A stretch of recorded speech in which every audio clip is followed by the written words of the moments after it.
మరి చూచి దేవుడు ఆ దేశమునకు తీర్పు తీర్చినటువంటి సందర్భం మనం ఎరిగినటువంటి వారమే. సొదొమ గొమొర్రా పట్టణపు యొక్క పరిస్థితి కంటే ఆ రహస్య రాకడలో సంభవించబోయేటువంటి పరిస్థితులు బహుభయంకరంగా ఉంటాయి. అందుకనే దేవుడు కడబోర స్వరాన్ని వినిపిస్తున్నాడు. ఈ కడబోర ధ్వని దేని కొరకంటే ఇకనైనా ఈ స్వరాన్ని విని జాగ్రత్త పడతారేమోనని, ఇకనైనా ఈ స్వరమును విని తమ తమ జీవితాలను తమ నడవడికలను మార్చుకుంటారని ప్రభువారు తన కడవరి ధ్వనిని వినిపిస్తున్నాడు. ఏంటా కడవరి ధ్వని అంటే విస్తారముగా దేవుని యొక్క వాక్యము పల్లెలో వినపడుతున్నది, పట్టణాల్లో వినపడుతున్నది, రాజమార్గములలో వినబడుతున్నది, సంత వీధులలో వినబడుతున్నది. అవంతా ముగించిన తర్వాత ప్రియుని రాక కనబడింది. దేవునికి స్తోత్రం కలుగునుగాక. ప్రియుని రాక కనబడి ఇవన్నీ మరుగు చేయబడతాయి. వాక్యమును యాకోబుకు తెలియజేసిన వాడాయన. ఈ కడవరి దినములో వాక్యము చాలా వేగంగా పరిగెడుతున్నది. ఎంత వేగంగా పరిగెడుతుందంటే ఈ ప్రసార మాధ్యమాలు వచ్చిన తర్వాత వాక్యం మరీ విరివిగా మారుమూల ప్రాంతంలోనికి వెళ్ళిపోతుంది. ఎందుకంటే అన్నం లేనివాడన్నా ఇల్లు లేనివాడన్నా అన్నాడు, కానీ ఫోన్ లేనివాడు ఎవరు లేరు. కాబట్టి ఈ యొక్క ప్రసార మాధ్యమాల ద్వారా అనేక చోట్లకు దేవుని యొక్క వాక్యము విస్తారంగా వెళ్ళిపోతుంది. ఈ యొక్క కడవరి సూచన కూడా ఇదే. వాక్యము ఇంత విరిగా వెళ్ళిన తర్వాత ఒక్కసారి వాక్యం ఏమిబడి తెలుసా? మూయబడిపోయింది. ఆ వాక్యము మూయబడిన తర్వాత ఆ వాక్యము కనుమరుగైపోయి వాక్యము ఇక దేవుడు ఆపివేసిన తర్వాత ఇక మారాలని ఎంత ప్రయత్నించినా వాక్యము మన యొద్ద నుండి ఏమైపోద్ది తెలుసా? పారిపోయిందంట. అందుకనే ఈ కడవరి దినాల్లో దేవుని వాక్యము మనకి ఎంతగా సమృద్ధిగా దొరుకుతుంటే అంత సమృద్ధిగా వాక్యాన్ని వినటానికి ఆసక్తి కలిగి ఉందాం. పని పాటలు అనేవి జీవితకాలం అంతా ఉంటాయి కదండి. జీవితకాలం అంతా ఈ పోరాటమే. కుటుంబ పోరాటం, బిడ్డల పోరాటం, ఈ పోరాటాలు అనేవి జీవితకాలం అంతా ఉంటాయి. ఈ జీవిత కాలంలో నువ్వు సంపాదించుకునేది ధనధాన్యాలు, వస్తువు, లేకపోతే వెండి బంగారాలు ఇవనుకుంటే ఏమాత్రం కూడా కానే కాదు. గడిచిన ఆదివారం మనం మాట్లాడుకున్నాం కదా, యోబు తాను దిగంబరునని ఎరిగి ఏమంటున్నాడు తెలుసా? నేను తల్లి గర్భంలో నుండే దిగంబరిగా వచ్చి తిని మరలా నేను తల్లి గర్భంలోనికి వెళతాను. ఒక మధ్యమాలో ఒక ప్రచురణలో రాయబడింది, మానవునికి 2 గర్భాలంట. ఒకటి తల్లి గర్భం అయితే ఒకటి భూగర్భం అంట. తల్లి గర్భంలో నుండి బయటికి వస్తే ఈ భూమి అనే గర్భంలోనికి మనం మరలా వెళ్ళిపోతాం. కాబట్టి గర్భములో నుండి వచ్చిన మనము దిగంబరిగానే వచ్చాం. మళ్ళా ఆ గర్భంలోనికి అంటే మట్టిలోనికి వెళ్ళేటప్పుడు కూడా మనము దిగంబరులుగానే వెళ్ళిపోతాం. కాబట్టి గమనించి ఈ వ్యయ ప్రయాసలన్నీ దేని కొరకు గుర్తెరిగి ఇక మీదటనైనా దేవుని కొరకు జీవించాలనే ఆశ కలిగి ఈ చేస్తున్న ప్రయాణం పోరాటంలో కొద్దిగా విశ్రమించి ప్రభు పని కొరకు మనం మన సమయాన్ని, మన ధనాన్ని, మన ఆరోగ్యాన్ని, మన బలాన్ని దేవుని కొరకు ఇద్దాం. ఎందుకంటే దేవుడు మధ్యాకాశానికి వచ్చినప్పుడు, ఆయన కడవరి బోర వినిపించినప్పుడు మొట్టమొదటిగా ఎత్తబడేది సంఘం. ఆ సంఘము ఎత్తబడిన తర్వాత భూమి మీద 7 ఏండ్ల శ్రమకాలం. ఆ తర్వాత ఎత్తబడిన వారు మరలా భూమి మీదకి వచ్చి 1000 ఏండ్ల పరిపాలన జరిగిద్ది. ఈ పరిపాలన అనంతరము ఎత్తబడే వాళ్ళు ఎత్తబడతారు, విడవబడే వాళ్ళు విడవబడిపోతారు. లోకమునకు తీర్పు జరిగిద్ది. ఈ పంచభూతములన్నీ మిక్కటమైన వేండ్రముతో లయమైపోతాయి. ఈ భూమి మీద నివసించి తమకిష్టముగా జీవించినటువంటి వారు పాతాళానికి వెళ్ళిపోతారు. దేవుని చిత్తమును జరిగిస్తూ దేవుని కొరకు బ్రతికిన వారు నిత్యత్వానికి వారు తీసుకుని వెళ్ళిపోతారు. మరి ఎత్తబడే స్థానంలో అంటే దేవుని నిత్యత్వానికి, ఆ యొక్క పరలోక పట్టణానికి, ఆ యుగయుగాలు జీవించేటువంటి లోకానికి నువ్వు తయారవ్వాలనే భూమి మీద ఒక తర్పీదు కాలం ఈ సంఘం, ఈ తర్పీదు తరగతులు ఈ సంఘం. ఇక్కడ నువ్వు నేర్చుకునే పాఠం భౌతిక పరమైనటువంటి విద్య కాదిది. ఈ విద్య ఏంటో తెలుసా? ఆధ్యాత్మికమైనటువంటి జీవితాన్ని, ఆధ్యాత్మికమైనటువంటి నడవడికను, ఆధ్యాత్మికమైనటువంటి ప్రవర్తనను మార్చుకునేటట్లుగా ఈ బోధ ఉపయోగపడుతుంది. అందుకే పౌలు భక్తుడు అంటున్నాడు, అక్షరము చంపును, ఆత్మ బ్రతికించును. అక్షరమేది? మొదట దేవుని పర్వతమని పిలువబడినటువంటి హోరేబు పర్వతం మీద ఇశ్రాయేలీయులకు మోషే ద్వారా ఇచ్చిన చేరాత. ఈ చేరాత కట్టడి. వారిని ఈ ఆజ్ఞను మీరిన ప్రతివాడు రాళ్ల పెట్టి కొట్టబడి చంపబడాలని ఆజ్ఞ ఇవ్వబడింది. కాబట్టి అక్షరము చంపింది, కానీ ఆ తర్వాత వచ్చిన దేవుని ఆత్మ ప్రతి వారికి జీవాన్ని ఇస్తుంది. ఈ ఆత్మను మనం పొందుకొని పరలోక పట్టణానికి మనం వారసులు అవ్వాలని దేవుని యొక్క ఆకాంక్ష. అందుకే ప్రభువారు అంటున్నాడు, ప్రతి వారు ఆత్మ కలిగి జీవించండి. బాప్తిస్మం పొందిన తర్వాత ప్రతి వారి హృదయంలో పరిశుద్ధాత్ముడు ఉంటాడు. పరిశుద్ధాత్మ దేవునికి ప్రత్యేకమైనటువంటి ఆహ్వానం అంటూ బహుశా చెప్తున్నాను, లేదు అనుకుంటున్నాను. ఎందుకంటే బాప్తిస్మం పొందిన తర్వాత ప్రతి వారి హృదయంలో పరిశుద్ధాత్మ దేవుడు ఉంటాడు. ఈ పరిశుద్ధాత్మ దేవుడు మనలో ఉండి, పౌలు భక్తుడు అంటాడు ఒక చోట ఆత్మను ఆర్పకుడి అంటాడు. అలాగే ఇంకో చోట అంటాడు ఆత్మను దుఃఖపరచుకుడి అంటాడు. ఎందుకు ఈ ఆత్మను ఆర్పకూడదు అంటే, ఈ ఆత్మ ప్రాణాత్మ శరీరములను మండిస్తుంది కదండి. మంటకున్న గుణం ఏంటో తెలుసా? ఏ అపవిత్రమైనది ముందుకు వచ్చి అంటుకోబోతున్నా దాన్ని దహించేసింది. ఇప్పుడు ఈ స్థలంలో అగ్ని ఉందనుకోండి, అగ్ని మండుతుందనుకోండి, వెలిగించాము, మంట పెట్టామనుకోండి, ఈ మంట దగ్గరికి సాహసించి ఏ జీవైనా వచ్చిద్దా? కోరి మంటలో పడాలని ఏదైనా అనుకుంటుందా? లేకపోతే కోరి ఏ మనిషి అయినా మంటలో సాహసించి చేయి పెడతాడా? లేకపోతే దూకుతాడా? ఎందుకనంటే అది దహించి వేసిద్ది. ఆత్మ కూడా మనలో ఉన్న ప్రాణాత్మ శరీరంలో ఏం చేసి తెలుసా? దహించింది. ఎందుకని? ఈ లోకంలో నీవు బ్రతకవలసిన పరిశుద్ధతను, నువ్వు జీవించవలసిన పరిశుద్ధత జీవితాన్ని జీవించుట కొరకు అపవిత్రత అనేది నీ దగ్గరికి పలుమార్లు వస్తుంది, మాటి మాటికి నీ దగ్గరికి చేరుతా ఉంటుంది. దానికి ఉదాహరణ సంసోను జీవితంలో మనం చూస్తూ ఉంటాం.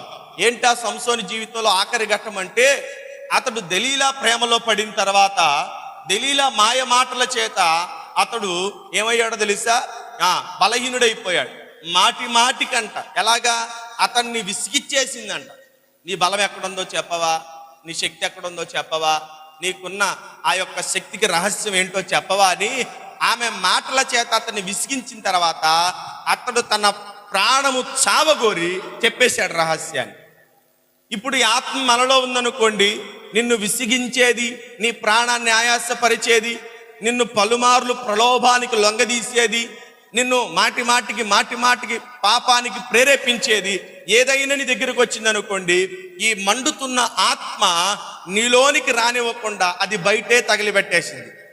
కాబట్టి ఆత్మను కలిగి మనం మంట కలిగి జీవించాలి. మనలో ఆత్మ ఉండాలి.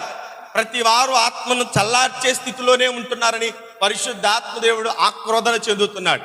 ఈ కడవరి దినాల్లో ప్రతి వారి హృదయం మండాలి.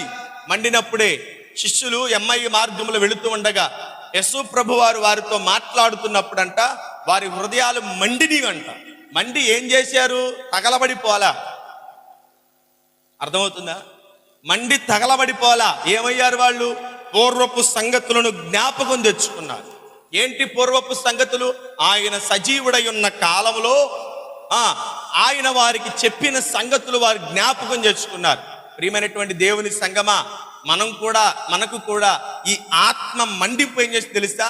దేవునితో సహవాసము కలిగి ఆ జీవించే విధానాన్ని జ్ఞాపకం చేసింది. కాబట్టి మనలో పరిశుద్ధాత్మ దేవుడు మండేలాగా చేసుకోవాలి. మండాలంటే ఏం వేయాలి? కట్టెలు వేయాలా? భౌతికమైన మంటకు కట్టెలు, నిప్పు, కిరోషను ఇలాంటివి ఉపయోగపడతాయి. కానీ ఆత్మ మండటానికి దేవుని వాక్కు పనిచేస్తుంది. దేవుడు మాట్లాడుతున్నప్పుడే కదా వారి హృదయాలు మండి. కాబట్టి మన హృదయాలు మండునట్లుగా, పరిశుద్ధాత్మ ద్వారా మండునట్లుగా, మండుతున్న పొదలో దేవుడు మోషేతో మాట్లాడాడు. పొద ఎలా కాలిపోలేదో చూచుటకు సాహసించి వెళ్ళిన మోషేతో దేవుడు మాట్లాడాడు కదా. మండుతున్న పొద దేవుని యొక్క ఆత్మకు సూచన. ప్రియమైనటువంటి దేవుని ప్రజలారా, ఈ మధ్యాహ్న కాల సమయం దేవుడు పరిశుద్ధాత్మ దేవుని యొక్క సహాయము ద్వారా మన ఆధ్యాత్మిక జీవితాలు కట్టబడులాగున, మన ఆధ్యాత్మిక జీవితాలు బలపరచబడులాగున, ఆయన రహస్య రాకడో మనం ఎత్తబడులాగున ఈ లోకంలో ఎలా జీవించాలి, ఎలా నడుచుకోవాలి, ఏ విధంగా ఉండాలి చూద్దాం. కీర్తన గ్రంథం 1వ అధ్యాయం 1వ మాట. కీర్తన గ్రంథము మొదటి అధ్యాయము మొదటి మాట. అందరూ పరిశుద్ధ గ్రంథాన్ని తెరిచి అందరూ ధ్యానించండి, అందరూ చూడండి. ఇది మన ఆధ్యాత్మిక జీవితానికి చాలా ఉపయోగపడేటువంటి మాట. చదవండి.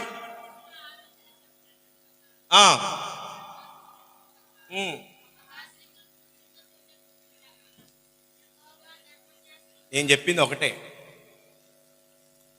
దేవునికి మహిమ కలుగునుగాక.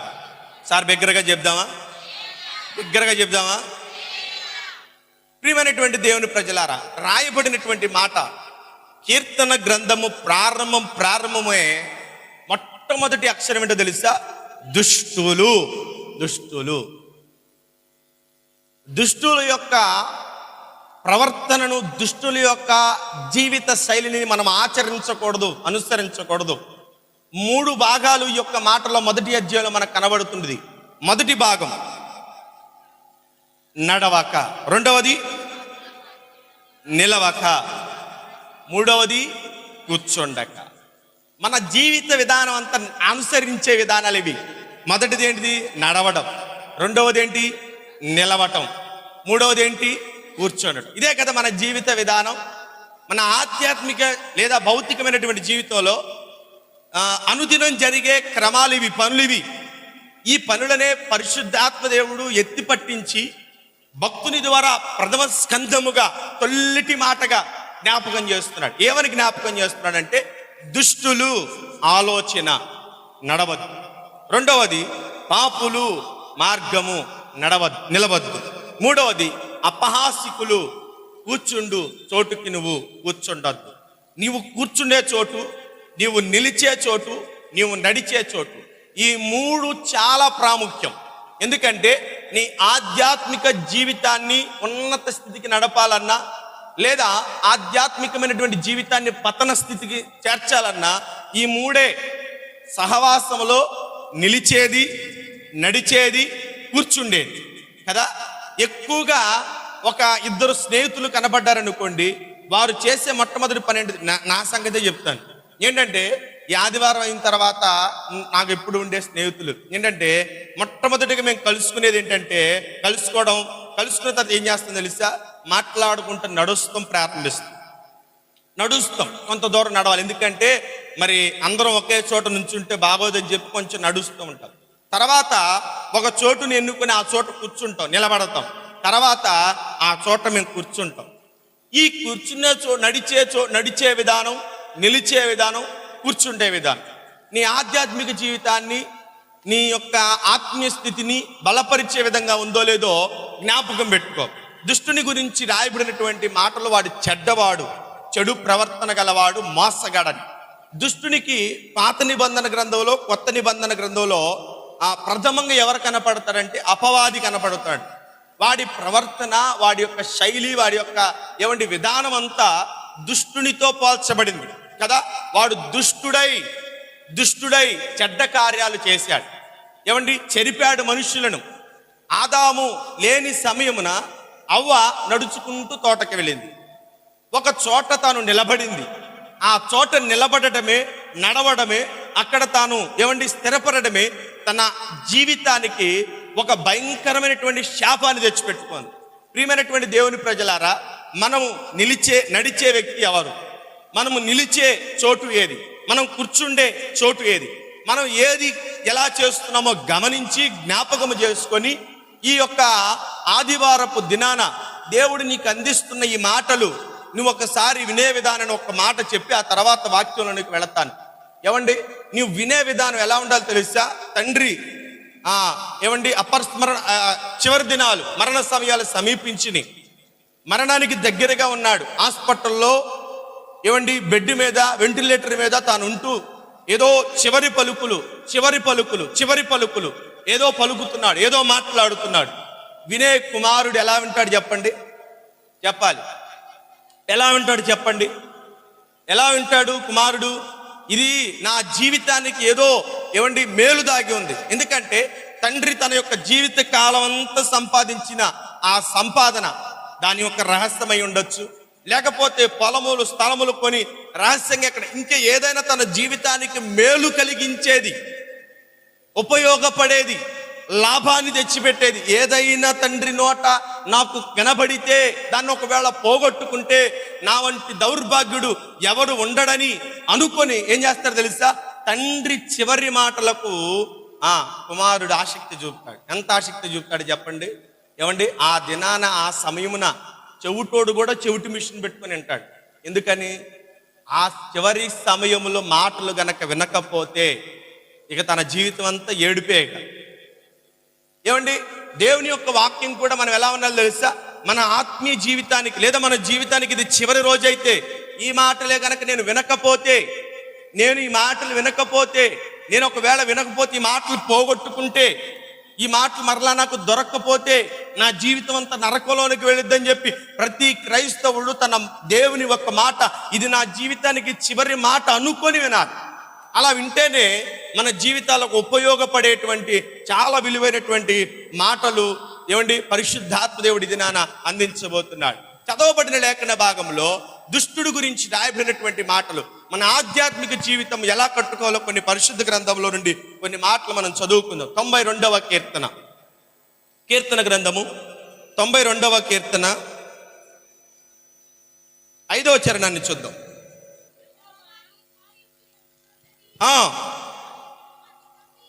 నీ ఆలోచనలు ఎంత అతి గంభీరములు, పశుప్రాయులు.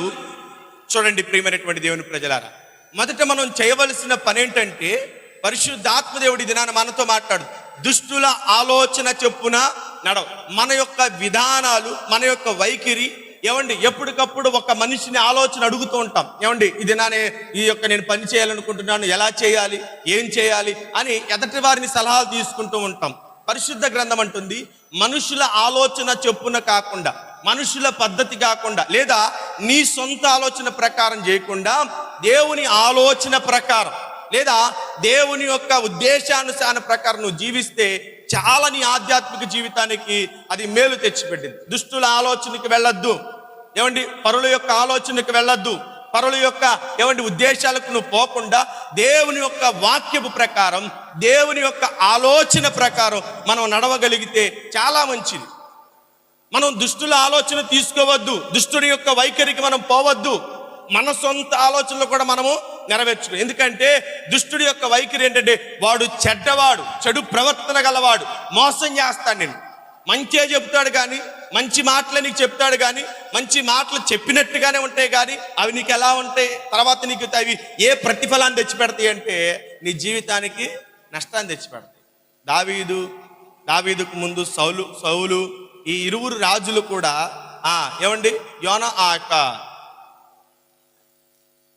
అహితోపేలు ఆలోచనలు అంటే చాలా ఇష్టపడేవారు. కానీ తర్వాత ఏమైందో తెలుసా? దావీదు కుటుంబాన్ని పతనానికి చేర్చే విధంగా అహితోపేలు యొక్క ఆలోచనలు ఉన్నాయి. ప్రియమైనటువంటి దేవుని ప్రజలారా, దుష్టుని ఆలోచనకి వెళ్ళొద్దు, మన సొంత ఆలోచనకి వెళ్ళొద్దు.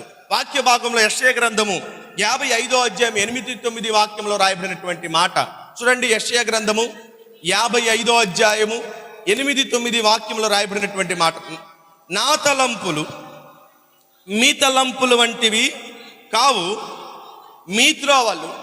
చూడండి, మనుషుల త్రోవలు, మనుషుల ఆలోచనలు లేదా మన సొంత ఆలోచనలు, మన సొంత నిర్ణయాలు పట్టుకొని మనం వెళితే మన జీవితానికి ప్రయోజనం కాదు. ఒకవేళ అది ప్రయోజనకరమైన ఆ తర్వాత అది తాత్కాలికంగానే ఉంటుంది. కానీ అంటున్నాడు పరిశుద్ధాత్మ దేవుడు, దేవా నీ ఆలోచనలు ఎంత గంభీరమైనవి, అవి ఎంత గొప్పవి, అవి ఎంత ప్రయోజనకరమైనవి. పశుప్రాయులు అంటే ఎవరు వీళ్ళు? పశుప్రాయులు అంటే ఎవరు? మృగ స్వభావం కలిగినటువంటి వారు. ఒక మృగం ఉంది, దానికి ఉన్న ఉద్దేశం ఏంటి తెలుసా? ఎవరికి లోబడదు. ఒక సింహాన్ని సాధువు చేయడం కష్టం. మదమెక్కిన ఏనుగును సాధువు చేయడం కష్టం. పిచ్చి పట్టిన కుక్కను సాధువు చేయడం కష్టం. పశువు యొక్క విధానం అది కఠినమైనటువంటి తిరుగుబాటు స్వభావం, లోబడినటువంటి స్వభావం కలిగినటువంటి పశువులు ఎలా ఉంటాయో కొంతమంది మనుషులు లోబడినటువంటి మనసు కలిగిన వారంట. ఇవి ఆలోచించారంట, దేవుని యొక్క ఆలోచన తీసుకోరు. సొంత నిర్ణయాలకు లేకపోతే పరుల యొక్క సహాయాలకు వెళుతూ ఉంటారు. అవతలవాడు మంచివాడైతే నీకు మంచి, లేదా వాడు దుష్టుడైతే ఏమైందో తెలుసా? నీ జీవితం అంతా పతనం అయిపోయింది. అందుకే ఎవరును ఆశ్రయించద్దు. అందుకే అంటున్నాడు కీర్తన గ్రంథంలో, మనుషుల యొక్క మనుషులను నమ్ముకొనుట కంటే వారిని నమ్ముకోవద్దు, వారి మీద మనం ఆధారపడద్దు, మనుషుల ఆలోచనలకు మనం వెళ్ళొద్దు, మనుషుల యొక్క తలంపులకు మనం చోటు ఇవ్వద్దు.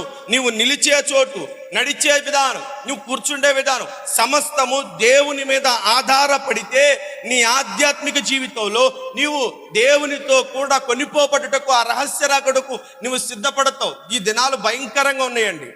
ఎలా ఉన్నాయో తెలుసా? ప్రేమించి నమ్మి ప్రాణం పెడతానన్న వాళ్ళే ఈ రోజున మోసం చేస్తున్నారు, నయవంచన చేస్తున్నారు. ఇదిగో రా, నిన్ను నీ తల్లిదండ్రుల కంటే ప్రాణంగా మిన్నగా నేను చూసుకుంటానని చెప్పి వాడు ఏం చేస్తున్నాడు తెలుసా?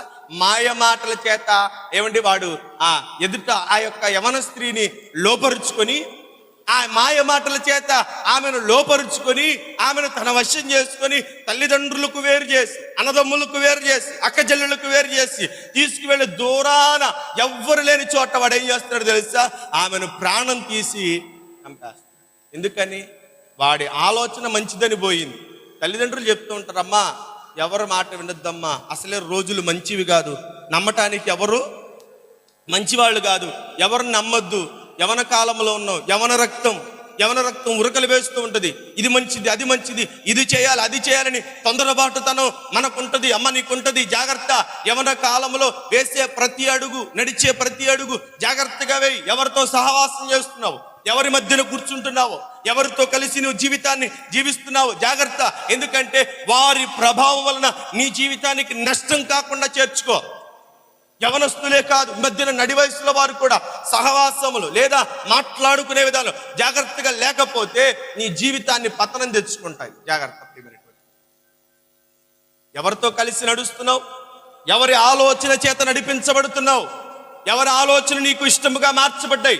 అహీతోపేలు ఆలోచన దావీదికి అతని కుమారులకి, అంతకు ముందున్న రాజుకి ఎంతో ఇష్టంగా ఉన్నది, కానీ తర్వాత కుటుంబాన్ని పతనం చేశాడు. ఎవరి ఆలోచనలకు వెళుతున్నావో జాగ్రత్త, ఎవరి ఆలోచన మీద ఆధారపడుతున్నావో జాగ్రత్త. ఇది అసలే పాడు లోకం, ఎదిగే వారిని చూస్తే ఓర్వలేని లోకం ఇది. మంచిగా అభివృద్ధి పొందుతుంటే వారిని చూసి ఓర్వలేని లోకం ఇది.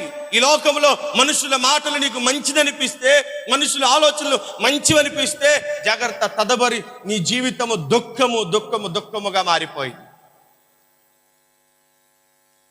ఒక పాట ఉంది, శారాయి మాటలే నమ్మాను. ఆగరు గురించి పాట, ఆగరు గురించి పాట అది. ఆగరు గురించి పాట. ఏ పాట?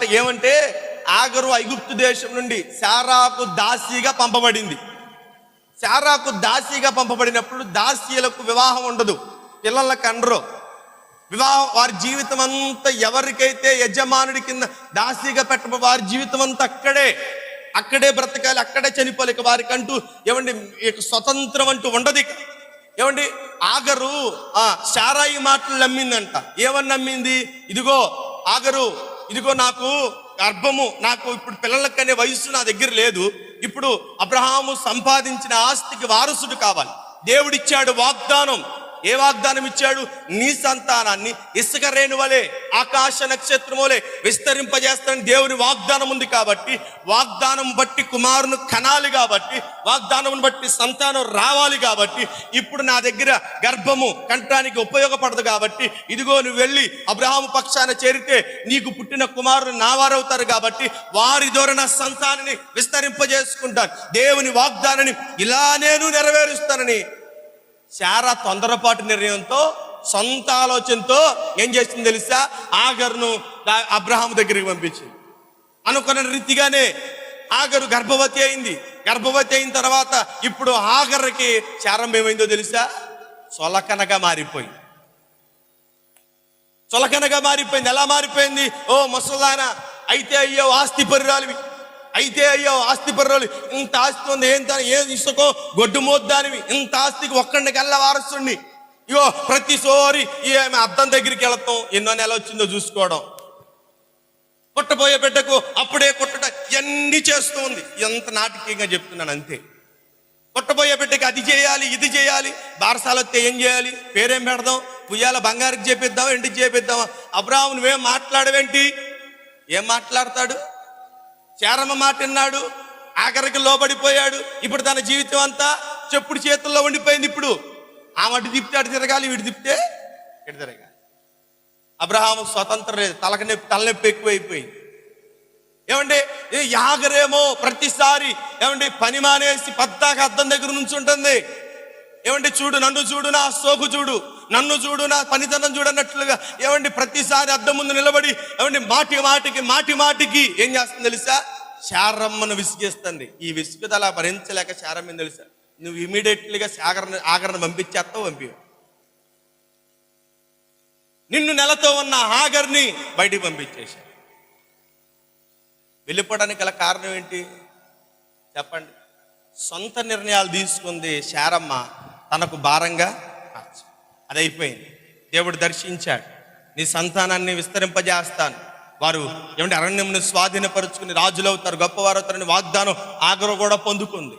ఏమండి, వాగ్దానం ఆగరకు కూడా ఇవ్వబడింది. తర్వాత ఇంటికి వచ్చి చెప్పండి, ఏమంటే శారాయి చేతికి నరిగి మరిగి ఉంది. పిల్లలకు కన్నారు, పిల్లలు పుట్టాడు, ఇష్మాయేలు పుట్టాడు. ఇష్మాయేలుకు వయసు వచ్చేసరికి ఇస్సాకు పుట్టాడు. ఇస్సాకు పుట్టేసరికి ఇస్సాకుకు మధ్య విభేదాలు పెరిగిపోతాయి. మరలా చలో మొటాముళ్ళు సదురుకో వెళ్ళిపో, మరలా వచ్చింది.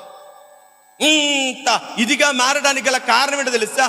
శారా తన సొంత ఆలోచన ఉపయోగించింది. ప్రియమైనటువంటి దేవుని ప్రజలారా, మనం మన సొంత ఆలోచన ఉపయోగించొద్దు. ఏమండి, దావీదు సౌలు తన కుటుంబం వల్లే ఏమండి అహితోపేల ఆలోచనలు పట్టుకొని కూడా తిరగద్దు. ఎవరి ఆలోచన కావాలి? యెహోవా నీ ఆలోచనలు ఎంత గంభీరములైనవి, ఆయన ఆలోచన ఎంత ఉత్తమైనది తెలుసా? నది లేని చోట నదీ ప్రవాహాన్ని పుట్టించే దేవుడు, చేదు జలములను తీపి జలముగా మార్చే దేవుడు. సమస్య వస్తుందంటే, ఇరుకు వస్తుందంటే సమస్యకు రాకమునిపే దాని యొక్క జవాబును ప్రక్కనే ఉంచిన గొప్ప దేవుడు. ఇశ్రాయేలీయులు ఐగుప్తు నుంచి రావాలని, ఐగుప్తులో నుంచి వచ్చిన వారు ఎలా రావాలో ముందుగానే ప్రణాళికను సిద్ధపరిచి అక్కడున్నవాడైతేనే కరెక్ట్ అని చెప్పి దేవుడు ఏం చేశాడు తెలుసా? అక్కడ ఆశ్రమాల మధ్య పెరిగినటువంటి అతన్ని తీసుకుని వచ్చి ఏం చేశాడు తెలుసా? ఇశ్రాయేలీయులకు నాయకుడిగా పెట్టి ఐగుప్తు దేశం నుంచి తీసుకొచ్చాడు కదా. ఆయన ఆలోచనలు చెప్పగలమా? నీ కార్యములు చూడగా అవి ఎన్నెన్ని విధములయ్యా, నరుల కొరకు నువ్వు సిద్ధపరిచిన కార్యములు ఎంత గొప్పవి, అవి వివరించి చెప్పేది అనుకుంటున్నా అవి లెక్కకు మించి ఎన్ని ఆలోచనలు తెలుసా? మనము అడుగేసి మనం నష్టాల పాలవుతాం. కానీ దేవుని చిత్తమును తెలుసుకొని, దేవుని ఆలోచన తెలుసుకొని, మనుష్య ఆలోచన పక్కన పెట్టి, మన సొంత ఆలోచన కూడా పక్కన పెట్టి దేవుని ఆలోచన మీద నిలబడితే నీ జీవితం ఎంత చక్కగా ఉంటుందో కదా. ఈ కడవరి దినాల్లో దేవుని ఆలోచన మానేస్తున్నారండి, దేవుణ్ణి అడగటం మానేస్తున్నారు. చూద్దాం ఇంకో వాక్యమును, అదే కీర్తన గ్రంథం 37వ అధ్యాయము 12వ వచనం. త్వరగా నేను చెప్పుకుంటూ 37:12.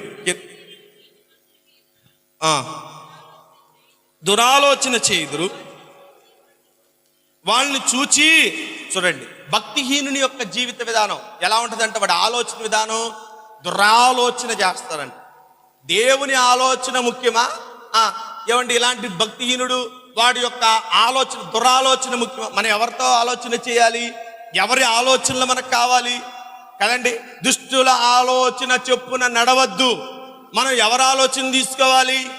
ఎవరి ఆలోచనలతో మనం నడవాలి? ఎవరి ఆలోచనల చేత మనము వెళ్ళాలంటే మొదటిగా దేవుని ఆలోచన మనకు ప్రాముఖ్యం. ఎందుకంటే ఆయన ఆలోచన గనక మనం తీసుకుంటే మన జీవితము ఉన్నతమైన స్థితికి వెళ్ళింది. భక్తిహీనుల యొక్క ఆలోచన తీసుకున్నాం అనుకోండి, వారు ఏం చేస్తారంట? దురాలోచన పన్నుతారు. చక్కగా కుమార్తె వయసుకు వచ్చింది, పెళ్లి చేయాలన్నప్పుడు ఏమని చెప్పి, క్రైస్తవుడిగా లేకపోతే ఆత్మీయుడిగా నువ్వేం చేయాలి తెలుసా? మొదట సేవకుడికి, సంఘానికి, దేవుని ఇంటికి చెప్తే ప్రార్థన చేస్తారు, చక్కటి వధువుని సిద్ధపరుస్తారు. ఏమండి, దేవుడు నీ బిడ్డకు జీవితాంతం సంతోషంగా వారు దాంపత్య జీవితం ఆశీర్వదించబడేటట్లుగా, దేవుడు చక్కటిగా వారి కుటుంబాన్ని కట్టేటట్లుగా సంఘములో సేవకుడు చేసిన ప్రార్థన, విశ్వాసులు చేసిన ప్రార్థన ఆలకించి చక్కటి వరుణ్ణి సిద్ధపరుస్తాడు.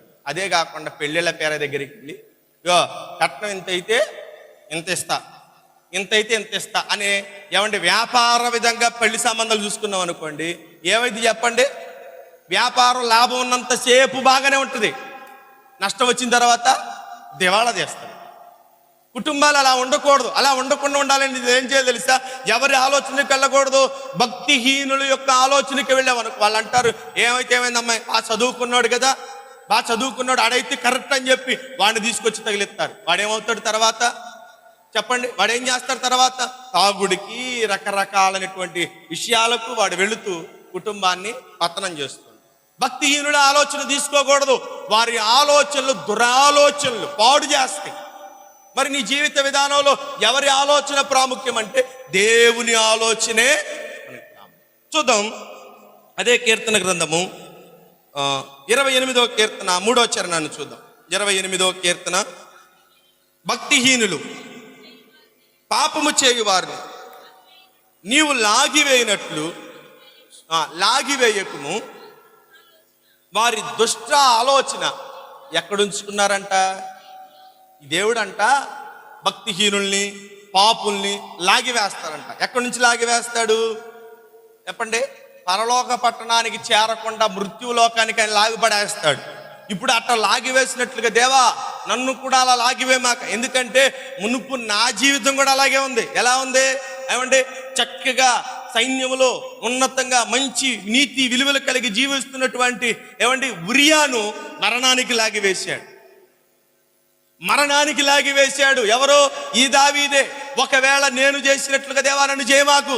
వారి ఆలోచనలు దురాలోచనలు, దుష్టాలోచనలు, వారు కీడును పన్నుతారు. అలా చేయొద్దు ప్రభా. భక్తిహీనుల్ని, దుష్టుల్ని లాగివేయనట్లుగా నన్ను లాగివేయమాకు. వారైతే హృదయంలో ఏం పెట్టుకుంటారంట? దుష్టాలోచనలు చెడు ఆలోచనలు పెట్టుకుంటారు.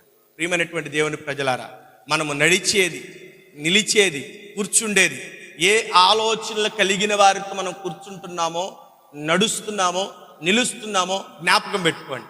ఎందుకంటే అందరు మంచిగా కనపడదు. చూడండి, మేడి పండు చూడు మేలిమే. అందరు మేడి పండులాగా బాగానే కనపడతారు. కానీ లోపలేంటి? పురుగు లాంటి స్వభావాలు, పురుగులు ఉంటాయి. ఒక్కొక్క రకమైన పురుగు ఉంటుంది లోపల కదా. పురుగు అంటే పురుగు ఉండదు, ఆ ఆకారాలు కనపడతాయి అంతే. ఏమండి? కొంతమంది స్వభావాలు కూడా అంతే.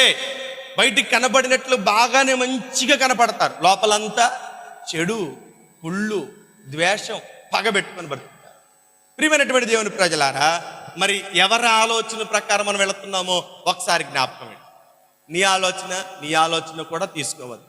దేవుని ఆలోచన మీద ఆధారపడు. మనుషుల ఆలోచన అతను ఎవరో జ్ఞాపకం పెట్టు. భక్తిహీనులు ఉన్నారు, దుష్టులు ఉన్నారు, ఏమండి వంచేవారు ఉన్నారు. వారి ఆలోచన ప్రకారం నడిస్తే నీ కుటుంబాన్ని పతనం చేసుకుంటాం. ప్రియమైనటువంటి దేవుని ప్రజలారా, ఇంకో కొంచెం లోపలికి వెళదాం వాక్యంలోనికి.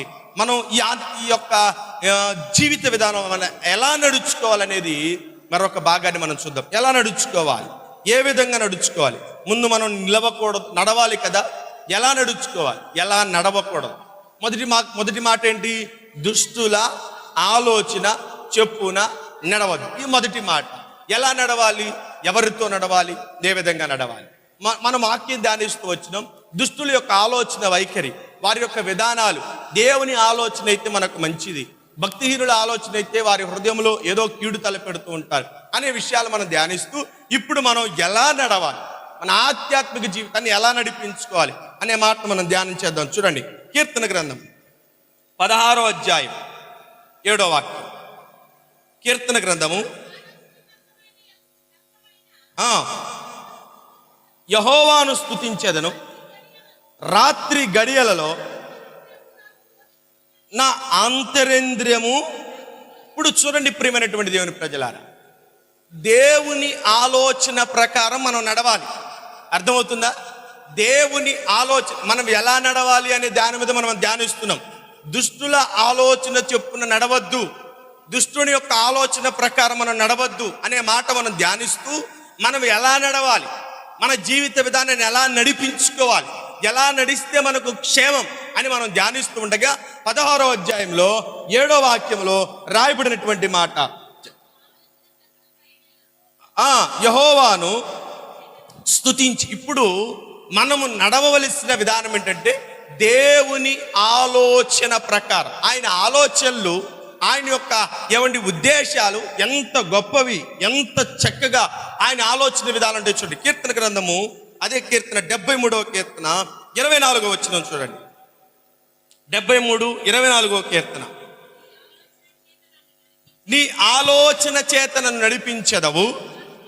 చూడండి, తర్వాత మహిమలో. చూడండి, మహిమ అంటే ఏంటి? పరలోక పట్టణములో ఆయన యొక్క తేజస్సు ఉండే చోటు. ఇప్పుడు ఆయన ఆలోచనలు ఏంటో తెలుసా? మనమందరం ఎక్కడుండాలని? చూడండి, మనమందరం ఎక్కడుండాలని? అందరు చెప్పండి, మనమందరం ఎక్కడుండాలి? మనము కన్నుమూసిన తర్వాత, భూమి మీద మన జీవిత కాలాన్ని ముగించిన తర్వాత, భూమి మీద మన యొక్క జీవిత ముగింపు అయిన తర్వాత మనం రెప్పపాటులో ఎక్కడ ఉండాలంటే దేవుని యొక్క మహిమలోనికి మనం వెళ్ళాలి. మహిమలోనికి వెళ్ళాలి. మహిమను మనం పొందుకొని మహిమలోనికి మనం వెళ్ళాలని దేవుని ఆలోచన. అందుకే దేవుడు ప్రతి ఆదివారం నీతో మాట్లాడుతున్నాడు. అందుకే దేవుడు ప్రతి ఆదివారం నిన్ను హెచ్చరిస్తున్నాడు. అందుకే దేవుడు ప్రతి కార్యక్రమం ద్వారా, అది బుధవారమే కానీ, శుక్రవారమే కానీ, శనివార క్రమాలే కానీ, ప్రత్యేక కూడికలే కానీ, ఆన్లైన్ ప్రేయర్లే కానీ, ఇంకా ప్రత్యేకమైనటువంటి కార్యక్రమాలు ఏవైతే ఉన్నాయో వాటన్నిటిని బట్టి దేవుడు ఏం చేస్తున్నాడు? నీతో మాట్లాడుతూ నిన్ను నడిపించాలి, తన మహిమలోనికి నిన్ను తీసుకుని వెళ్ళాలని ఒక ఆలోచన నీకు కలగజేస్తున్నాడు. ఏంటి ఆలోచన? ఇప్పుడు మోషే దేవునితో మాట్లాడుతున్నాడు. దేవుడు మోషేతో మోషే, నా ప్రజలైన ఇశ్రాయేలు వారిని నువ్వు తీసుకురావాలి కాబట్టి ఇదిగో నువ్వు వెళ్ళినప్పుడు నువ్వు ఫరో ముందు నిలబడినప్పుడు, ఫరో కఠిన హృదయుడు కాబట్టి, తన హృదయం కఠినమైనది కాబట్టి నీకు తొందరగా లోబడ్డు. కాబట్టి నువ్వేం చేస్తావంటే, ఇదిగో నీ చేతిలో ఉన్న కర్ర ఒకసారి కింద పెట్టమన్నాడు. కింద పెట్టినప్పుడు ఏమైంది తెలుసా? అప్పుడు వరకు తన చేతిలో ఉన్న కర్రగానే ఉంది. కానీ ఎప్పుడైతే దేవుని మాట వినగానే ఆ కర్ర కింద పడేయగానే పావుగా మారి, ఇదిగో మోషే, ఇదొక అద్భుతం, ఇదొక తీరు, వారి ముందు నువ్వు బయలుపరిస్తే వారు భయపడతారని చెప్పాడు. అదొక ఆలోచన. మోషే, ఆకాశం వైపు నీ చేతులెత్తు అన్నాడు. ఆకాశం వైపు చేతులెత్తితే విస్తారమైనటువంటి మిడతల దండొచ్చి పడిపోయింది. అదొక సూచన. ఇదిగో మోషే, ఒకసారి నీ కర్రను తీసుకొచ్చి నేలను కొట్టు, దుమ్ము లేచిద్ది అన్నాడు. దుమ్ము లేచిన తర్వాత ఏమని తెలుసా? ఆ దుమ్ములో నుంచి పేళ్లు. మోషే, నది దగ్గరికి వెళ్ళి నీ చేయిని చాపు, కప్పలు విస్తారంగా వస్తాయి. మోషే, నైలు నదిని నీ కర్ర తాకించు, నీ నైలు నది అంతా రక్తముతో మారిపోయింది. ఇలా దేవుడు ఆలోచన చెప్పి మోషేని ఏం చేశాడు తెలుసా? ఐగుప్తుకు పంపించాడు. దేవుని ఆలోచన ఉన్నట్లుగా నెరవేర్చి ఏం చేశాడు తెలుసా? ఇశ్రాయేలీయులను తీసుకుని వచ్చి ఏం చేశాడు తెలుసా? ఐగుప్తులో నుండి కానాను దేశానికి నడిపి. దేవుని ఆలోచన ఏంటి? ఆయన తన ప్రజలైనటువంటి ఇశ్రాయేలీయులకు నెమ్మదికరమైనటువంటి స్థలమునకు నడిపించాలి. మోషేకు ఆ ఆలోచన ఇచ్చాడు. మోషే, ఐగుప్తులో సకల విద్యలు నేర్చుకున్నావు కదా, ఒకసారి కత్తి దిప్పు ఫరో దగ్గరికి వెళ్ళంటే, ఒకవేళ గనక మోషే గనక తన బలాన్ని ఉపయోగించి కత్తి దిప్పాడు అనుకోండి, అప్పటికే మోషేకి ఎన్ని సంవత్సరాలు? 40 సంవత్సరాలు వచ్చేసింది. ఈ 40 సంవత్సరాల వయసు ఉన్నటువంటి మోషే ఒకవేళ పోరాడితే ఒక 100 మందిలో 50 మందిలో చంపగలడు. తర్వాత తన బలం తగ్గిపోయి ఏమైపోయాడు మోషే? చెప్పండి, ఏమైపోయాడు మోషే? బలహీనుడు, ఎక్కడే చనిపోయేవాడు. కానీ దేవుని ఆలోచన తెలుసా? ఉన్నతంగా ఉంటుంది. మోషేతో దేవుడు చేయించవలసిన కార్యక్రమాలు అక్కడ చేయించి తన ప్రజలైనటువంటి ఇశ్రాయేలీయులను అరణ్య మార్గము గుండా ఎక్కడికి తీసుకెళ్ళాడండి? ఐగుప్తును, కానానుకు తీసుకుని వెళ్ళాడు. మన జీవితంలో కూడా ఈ లోకములో నుండి మహిమ లోకానికి చేర్చబడాలంటే మానవ తెలివితేటలు ఎంత మాత్రము కూడా. కీర్తన గ్రంథంలో ఒక చోట రాయబడింది, క్షమించండి, పాత నిబంధన మోషే గ్రంథంలో ఒక చోట రాయబడింది. ఏం రాయబడింది తెలుసా? మా ఖడ్గము బట్టి కాదు, మా ఈటను బట్టి కాదు, మా బలమును బట్టి కాదయ్యా, కేవలం నీ కృపను బట్టి మాత్రమే ఇది ఈ రాజ్యాన్ని మేము సాధించగలిగామంట. ప్రియమైనటువంటి దేవుని ప్రజలారా, మనము దేవుని ఆలోచన చేత నడిపించబడాలి. దేవుని ఆలోచనలు నిన్ను మహిమలోనికి చేర్చాలని, దేవుని యొక్క ఆలోచన నిన్ను ఆ మహిమలోనికి తీసుకుని వెళ్ళి ఆ మహిమలో నిన్ను కూడా పాలిభాగస్తునిగా చేయాలని దేవుడు కోరుతున్నాడు. ఆయన ఆలోచన ప్రకారం మనము నడవగలిగితే, ఆయన ఉద్దేశాను ప్రకారం మనం నడవగలిగితే మనము మహిమలోనికి చేర్చబడతాం. ఇంకొక మాట మనం చదువుకుందాం. ఎఫెసీయులకు రాసిన పత్రిక 5వ అధ్యాయం 1-2 వచనాలు. ఎఫెసీయులకు రాసిన పత్రిక. కావున మీరు ప్రియులైన పిల్లల వలె దేవుని పోలి నడుచుకొనిడి, క్రీస్తు మిమ్మల్ని ప్రేమించి పరిమళ వాసనగా ఉండుటకు మన కొరకు తన్ను తాను దేవునికి అర్పణముగాను. చూడండి మొదటి మాటలు అంటున్నాడు, ప్రియులైన పిల్లల వలె. ప్రియులైన పిల్లల వలె పిల్లలు తండ్రి పోలి నడుచుకోవాలని కోరిక కదండి. పిల్లలు తండ్రి పోలి నడుచుకోవాలని కోరిక. ప్రియులైనటువంటి పిల్లల వలె దేవుణ్ణి పోలి నడుచుకోవాలంట. దేవుడు ఎలాంటి వాడు? ఏమండి చెప్పండి, దేవుడు ఎలాంటి వాడు? లోపరహితుడు, పరిపూర్ణుడైనటువంటి దేవుడు. మనం ఈ లోకంలో ఎలా జీవించాలని దేవుడి ఆశ తెలుసా? ఎలా నడుచుకోవాలని దేవుని ఆశ తెలుసా? దేవుని పిల్లలములాగా దేవుని పోలి మనం నడుచుకోవాలి. దేవుడు ఏమై ఉన్నాడు? ఆయన లోపరహితుడు, ఆయన పరిపూర్ణుడైనటువంటి దేవుడు. అన్ని విషయాల్లో పరిపూర్ణత ఉంది ఆయనకి. ఆయనలో ఏ లోపము లేదు. అలాగే ఆయన అన్ని విషయాల్లో పరిపూర్ణత కలిగినటువంటి దేవుడు. మనం కూడా ఈ లోకంలో ఎలా నడుచుకోవాలి తెలుసా? లోపము లేని వ్యక్తిగా నడుచుకోవాలి.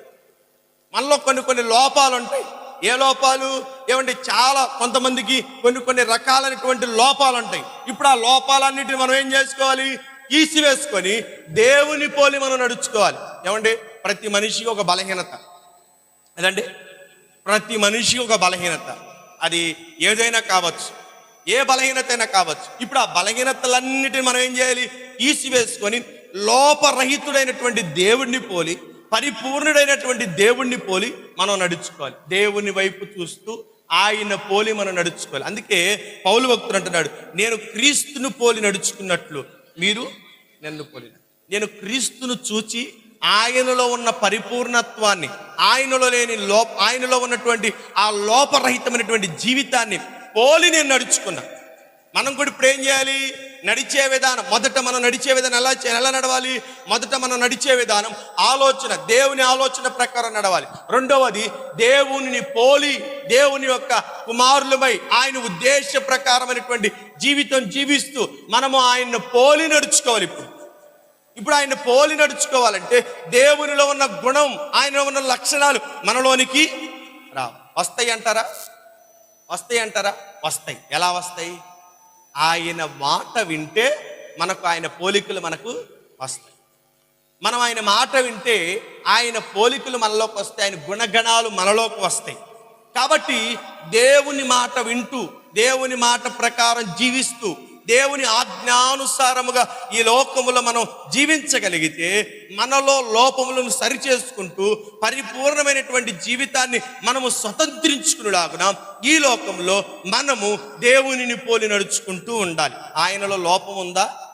ఆయన న్యాయ తీర్పు జరిగే చోట నిలబెట్టినప్పుడు ఆయన అంటున్నాడు, నాలో పాపము ఉందని మీలో ఎవడైనా నిరూపించగలడా అని దేవుడు సవాలు చేశాడు. ఎవ్వరూ చెప్పలేక కదా. మనలో కూడా లోపము లేనటువంటి జీవితాన్ని జీవించాలి. ఇదిగో కొర్నేలు గురించి ఏమండి, తన ఇంట పని చేస్తున్నటువంటి వారు, తన ఇంట పని చేస్తున్నటువంటి వారు, ఇదిగో ఏమండి సీమోను అను చర్మకారుని ఇంట ఉన్నటువంటి పేతురును పిలుచుకురావడానికి వెళ్ళినప్పుడు, పేతురు ఏమండి వారి ముందు నిలబడినప్పుడు ఆ యొక్క కొర్నేలు ఇంటి యొక్క వారు ఏమండి కొర్నేలు గురించి పేతురుతో మాట్లాడుతున్నటువంటి మాట, నీతిమంతుడును దేవుడికి భయపడువాడును ప్రజలందరికీ. చూశారు, లోపాలు చెప్పారా, మంచి చెప్పారా? అతడు అన్యుడు రోమా పట్టణంలో, రోమా సామ్రాజ్యంలో ఏమంటే రోమా ప్రజగా జీవిస్తున్నటువంటి తాను, ఒక అధికారం కలిగినటువంటి తాను, ఒక ఉన్నత స్థితిలో ఉన్నటువంటి తాను లోపము లేనటువంటి జీవితాన్ని జీవించాడు. కొర్నేలు గురించి, అన్యుడైన కొర్నేలు గురించి అంత మంచి సాక్ష్యం తన ఇంటి వారు చెబితే పేతురు ఆ ఇంటి వారి మాటలను బట్టి వెళ్ళి అతని ఇంటికి వెళ్ళి అక్కడ దేవుని కార్యములు జరిగించాడు. ప్రియమైనటువంటి దేవుని ప్రజలారా, మన గురించి ప్రజలు చెప్పేటప్పుడు లోపాలు చెప్తున్నారా లేకపోతే మంచి విషయాలు చెప్తున్నారా? లోపాలు చెప్పేటట్టుగా మన నడవడిక ఉందా? లోపాలు కలిగినటువంటి జీవితం మనం ఇంకనూ కలిగి జీవిస్తున్నామా? ఇదిగో దేవుణ్ణి పోలి నడవాలంటే ముందు మన లోపాలను మనం సరి చేసుకోవాలి. ఆయన లోపరహితుడు, ఆయనలో ఏ లోపము లేదు, ఏలెత్తి చెప్పుటకు ఏది కూడా లేదు. యాకోబు దేవుడు పరిశుద్ధుడని పరచుటము అవండి లోకంలో మనం జరుగుతుంది. యాకోబు దేవుడు ఎవరో తెలుసా? ఆయన పరిశుద్ధుడు కదండి. ఆయన పరిశుద్ధుడు, ఆయనలో ఏ లోపము లేదు. మనం కూడా జీవించేటప్పుడు మన జీవిత విధానంలో, మన నడవడికలో ఏముండకూడదో తెలుసా? లోపాలు ఎత్తి చూపించేటట్లుగా మనము మన నడక ఎలా ఉంటుందో జ్ఞాపకం చేసుకో. మనం ఎలా నడుస్తున్నాం? ఏమండి, చాలా మంది నడకల యొక్క వర్ణన కొంతమంది క్యాట్ వాక్ చేస్తారు, అంటే వయ్యారాలు వలకబోస్తూ నడుస్తూ ఉంటారు. కొంతమంది నడకుండది ఎలా ఉంటుందో తెలుసా, ఎదటవాడికి అసహ్యం పుట్టించేటువంటి నడక. ఏమండి, నడకలో చాలా రకాలు ఉన్నాయి. ఇప్పుడు మన ఆధ్యాత్మిక జీవితంలో నడక ఎలా ఉంటుందో తెలుసా, దేవునిని పోలిన నడక. ఇదిగో మనం నడుస్తున్నప్పుడు మన వెనక సాక్ష్యం ఎలా ఉండాలో తెలుసా, ఇదిగో ఈమె చాలా మంచిదండి, భక్తి చేస్తుందే, భక్తికి ఆధారమైనటువంటి జీవితం జీవిస్తుంది. ఈమె భక్తి చేస్తుందని పేరుకే కానీ భక్తి కంటే మించి ఆమె జీవితం ఉంది. ఈమె జీవించే విధానంలో భక్తిని మించి జీవితం జీవిస్తుందండి. చెప్పేదొకటి చేసేదొకటి. కొంతమంది అయితే ఈమె జీవిత విధానం అలా ఉండదు.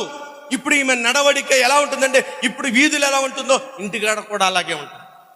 మన నడవడిక ఎలా ఉండాలి, దేవుణ్ణి పోలి మనము నడుచు. మొదట మనం దుష్టుని పోలి నడవకూడదు. రెండవది చెప్పండి, మా వాక్యం మొదటి అధ్యాయంలో మనం చదువుకుంటున్నాడు, దుష్టుల ఆలోచన చొప్పున పాపుల మార్గమున నిలవక కూర్చుండక యెహోవా ధర్మశాస్త్రమును అని. మొదట మనం ధ్యానం చేసాం ఆలోచనలు. ఎలాంటి ఆలోచనలు? దేవుని ఆలోచన అయితే అది మనకు క్షేమకరం.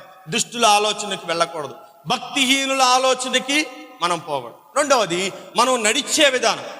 ఎవరితో నడవకూడదు? దుష్టుల ఆలోచన ప్రకారం నడవకూడదు. మన జీవిత నడవడిక ఎలా ఉండాలి? దేవుని ఆలోచన ప్రకారమైనది ఉండాలి.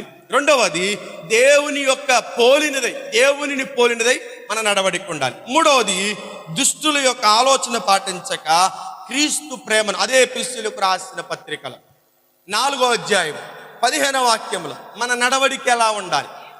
ప్రేమ కలిగి సత్యము చెప్పుచు క్రీస్తు వలె ఉండుటకు మనం అన్ని విషయములలో ఎదుగు. చూడండి, మన నడవడికి మూడోది ఎలా ఉండాలో తెలుసా, ప్రేమను పంచే విధంగా ఉండాలి.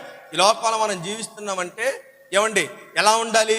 మనం ఎదుటి వారికి ప్రేమను పంచి. యేసు ప్రభు వారి గురించి రాయబడినటువంటి మాట మొదటి యోహాను పత్రిక 3వ అధ్యాయం 18 4వ అధ్యాయం 18 రాయబడినటువంటి మాట ఏమని రాయబడింది? దేవుడు ప్రేమాస్వరూపి కదండి. దేవుడు ఎవరు?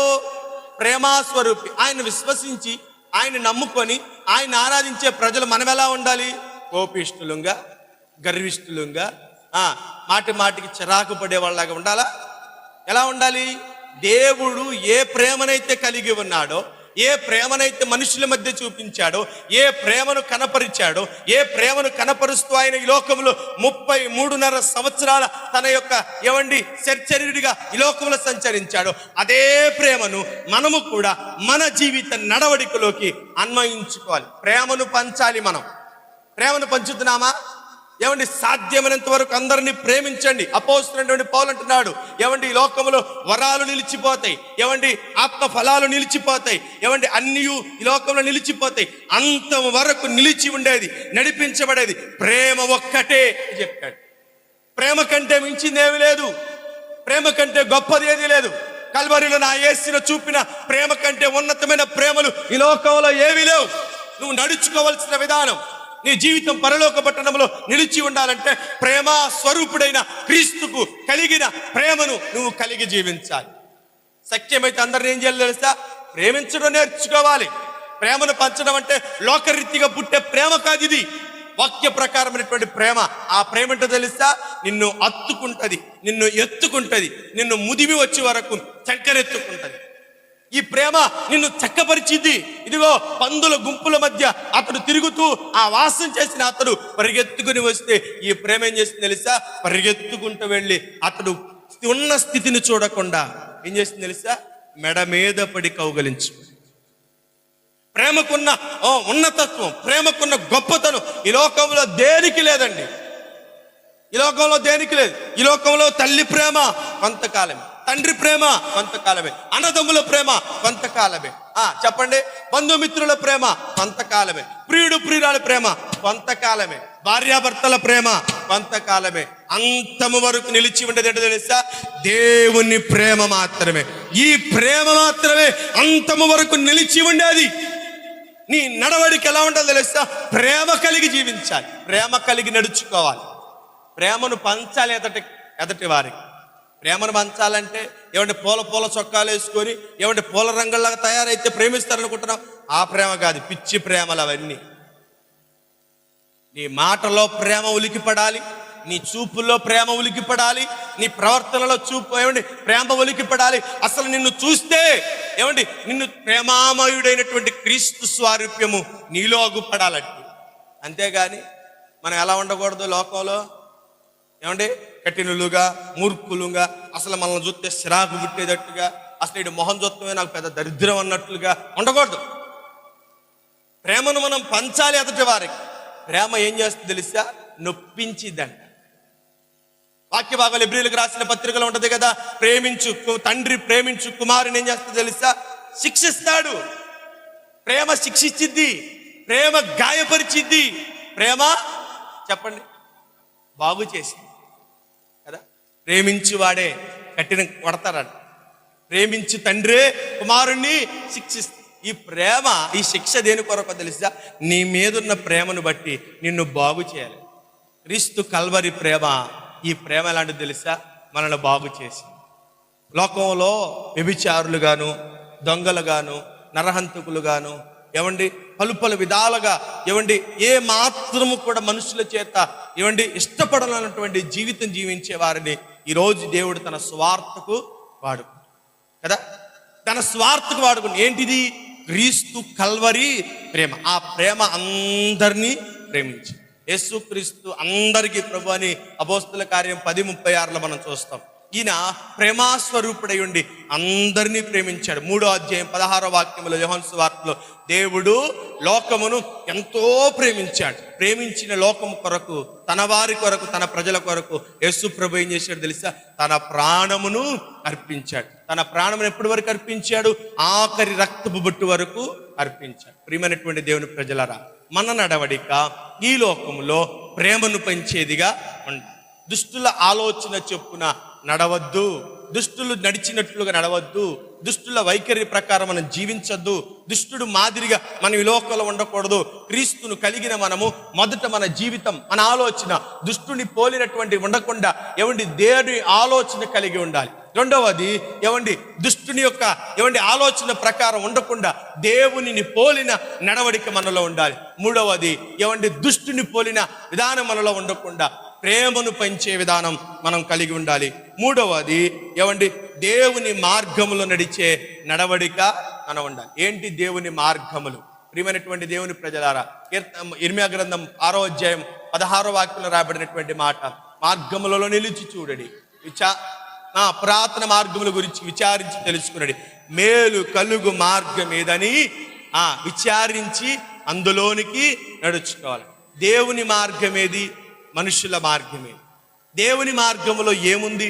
మనుషుల మార్గములో ఏముంది? మనుషుల మార్గములో సామెతల గ్రంథంలో రాయబడినటువంటి మాట, జార స్త్రీ ఉండు చోటుకి పోమాక దాని ఇల్లు ఏంటంటే తెలుసా? పాతాళమునకు తీసుకువెళ్ళి. మనుషుల పద్ధతులు, మనుషుల మార్గాలు ఇలా ఉంటే దేవుని మార్గం ఏంటో తెలుసా? ఆయన మార్గం మనల్ని నిత్యత్వానికి నడిపించి కదా. ఇశ్రాయేలుల అరణ్య మార్గంలో నడిపించి చివరికి ఎక్కడ తీసుకెళ్ళాడు తెలుసా? పాలు తేనెలు ప్రవహించు కానాను దేశానికి ఆయన చేర్చాడు. ఈ లోకంలో మనం ఎలా జీవించాలి? కీర్తన గ్రంథం ప్రారంభంలోనే దేవాతి దేవుడు మాట్లాడించిన మొట్టమొదటి మాట, దుష్టుల ఆలోచన చొప్పున నడవద్దు. వారి ఆలోచన ప్రకారం నడవద్దు. దుష్టుల వైఖరి నీలో ఉండకూడదు. దుష్టులను అనుసరించే జీవిత విధానం నీకు ఉండకూడదు. ఎందుకంటే ఆయన రహస్య రాకడలో మనమందరము ఎత్తబడులాగున మనం ఎవరి ఆలోచన కలిగి ఉండాలి, ఎవరిని పోలి ఉండాలి, ఎవరిని కలిగి ఏ మాదిరి కలిగి మనం జీవించాలి, ఎవరితో మనం నడవాలి అంటే దేవుని ప్రేమను పంచాలి, దేవుని మార్గములో నడవాలి, దేవునిని పోలి మనం నడుచుకోవాలి, దేవుని ఆలోచన ప్రకారం మనం నడుచుకోవాలి. ఇలా నడిస్తేనే మనము నిత్యత్వాన్ని మనం పొందుకోగలుగుతాం. దుష్టుని ఆలోచన కలిగి మనం జీవిస్తే మనం పరలోక రాజ్యానికి వెళ్ళం. మన జీవితాలు, మన కుటుంబాలు సంతోషంతో ఉండవు, నెమ్మదితో ఉండవు, సమాధానంతో ఉండవు. దుఃఖమే వేదన మిగిలిపోతుంది. యాకోబు తన ఇంటి నుండి విడిచి వెళ్ళిన తర్వాత అతను ఎక్కడికి వెళ్ళాడు? లాబాను ఇంటికి చేరాడు. లాబాను ఇంట్లో తను ఎన్ని ముప్పతిప్పలు పడ్డాడు. 10 మార్లు తన జీతం మార్చబడింది. 14 సంవత్సరాలు కొలువ చేశాడు. అయినను తన జీవితానికి కలిగినదేంటో తెలుసా? నష్టమే మిగిలింది. ఎక్కడ చూసినా నెమ్మది లేదు, ఎక్కడ చూసినా సంతోషం లేదు. సంపాదిస్తున్నాడు, కష్టపడుతున్నాడు, గొర్రెలు పోగు చేస్తున్నాడు, అయినా తనకి ఏమాత్రం కూడా లాభం లేదు. తర్వాత ఏం చేశాడు తెలుసా? దేవుని ఉద్దేశాను ప్రకారం లాభాను ఇంటి నుండి తాను వేరైన తర్వాత తన ఆస్తి విస్తరించింది, బిడ్డలు విస్తరించాడు. ఏమంటే తనకు ఒక రాజ్యం ఇవ్వబడింది. దేవుడు తనని ఏం చేశాడు తెలుసా? ఉన్నతమైనటువంటి స్థితికి నడిపించాడు. ప్రియమైనటువంటి దేవుని ప్రజలారా, ఈ మధ్యాహ్న కాల సమయం ఈ లోకంలో మనము ఎవరిని పోలి నడుస్తున్నాం? ఎవరి ఆలోచనల పోలి నడుస్తున్నాం? ఎవరిని మాదిరి చేసుకుని పోలి నడుస్తున్నాం? దుష్టుడి ఆలోచనల, దుష్టుడి మార్గాల, దుష్టుని యొక్క ఏవండి మార్గాన్ని, దుష్టుని పోలి మనం నడుచుకుంటున్నామా? అయితే మనం ఈ లోకంలో విడిచిపెట్టబడతాం. దుష్టుడు చివరాఖరి ఎక్కడికి వెళ్తారో తెలుసా? దుష్టులు నివసించు చోటు పాతాళమని రాయబడి ఉంది. నువ్వు కూడా అక్కడికి వెళ్లకుండా ఉండాలంటే మన మార్గములను సరి చేసుకుందాం. మన మార్గాలను, మన నడవడికిని సరి చేసుకొని మనము దేవునిని పోలి నడుద్దాం. పరలోక పట్టణాన్ని మనం స్వతంత్రించుకుందాం. దేవుడి మాటలు మన వినికిడిలో పదిలపరచునుగాక.